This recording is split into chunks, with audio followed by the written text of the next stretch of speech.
Assalamualaikum warahmatullahi wabarakatuh. Saya Selvia Ejuita dari Prodi PGSD dengan NPM 5019177 kelas 4E.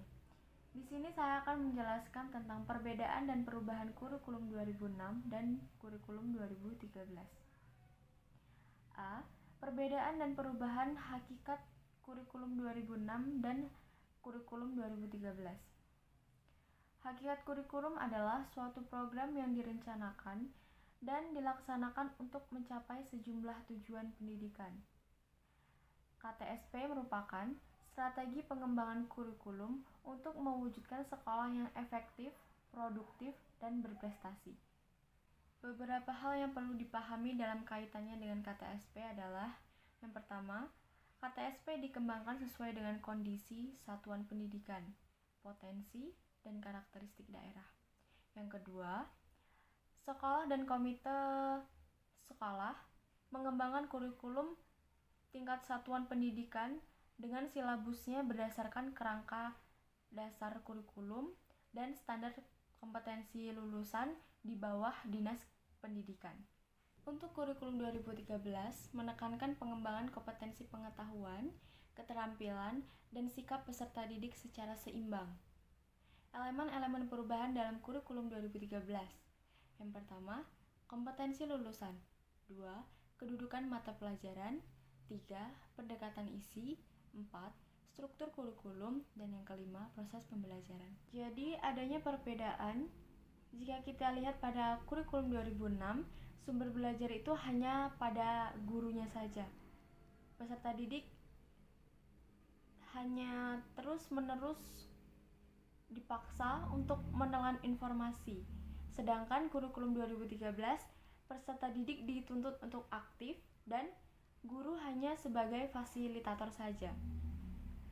Nah, di kurikulum 2006 lebih mengacu pada sikap kognitifnya, sedangkan kurikulum 2013 kognitif, psikomotorik, afektif, semuanya ada. B. Perbedaan dan perubahan landasan kurikulum 2006 dan 2013. Kurikulum 2006. Yang pertama, Undang-Undang Nomor 20 Tahun 2003 tentang Sistem Pendidikan Nasional.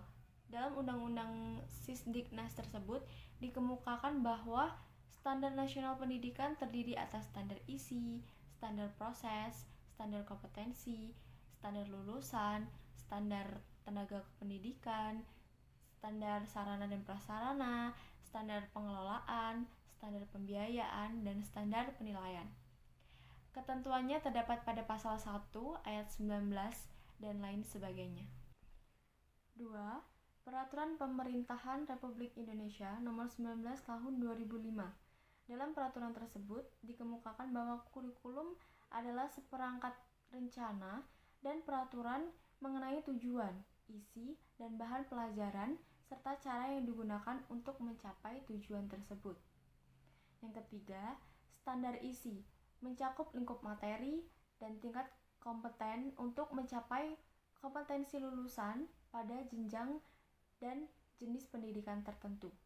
4.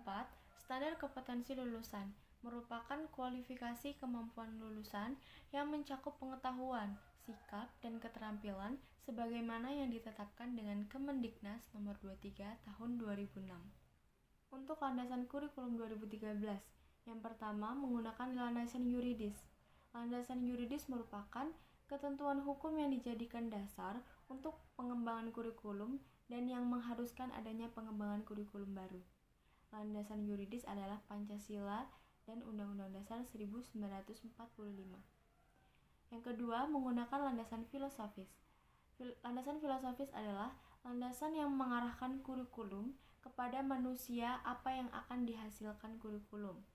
Landasan kurikulum filosofis ini mencakup Undang-Undang Republik Indonesia Nomor 20 Tahun 2003 tentang Sistem Pendidikan Nasional.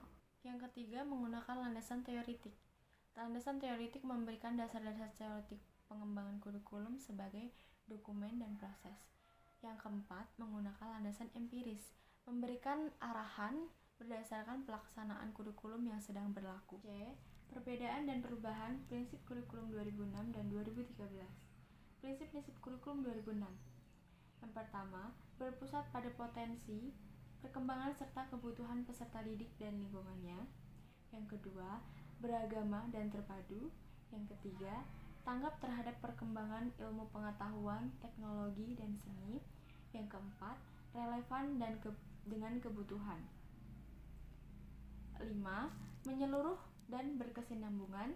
Dan yang keenam, seimbang antara kepentingan global, nasional, dan lokal. Prinsip-prinsip kurikulum 2013 yaitu yang pertama, kurikulum satuan pendidikan atau jenjang pendidikan bukan merupakan daftar mata pelajaran. Yang kedua, standar kompetensi lulusan ditetapkan untuk satuan-satuan pendidikan, jenjang pendidikan, dan program pendidikan. Yang ketiga, kurikulum didasarkan pada prinsip bahwa setiap sikap, keterampilan, dan pengetahuan. Kurikulum dikembangkan dengan memberikan kesempatan kepada peserta didik untuk mengembangkan perbedaan dalam kemampuan dan minat. Yang kelima, kurikulum berpusat pada potensi, perkembangan, kebutuhan, dan kepentingan peserta didik serta lingkungan. D. Perbedaan dan perubahan struktur kurikulum 2006 dan kurikulum 2013. Struktur dan muatan KTSP pada jenjang pendidikan dasar yang tertuang dalam SI meliputi 5 kelompok mata pelajaran. Yang pertama, kelompok mata pelajaran agama dan akhlak. Yang kedua, kelompok mata pelajaran kewarganegaraan dan kepribadian.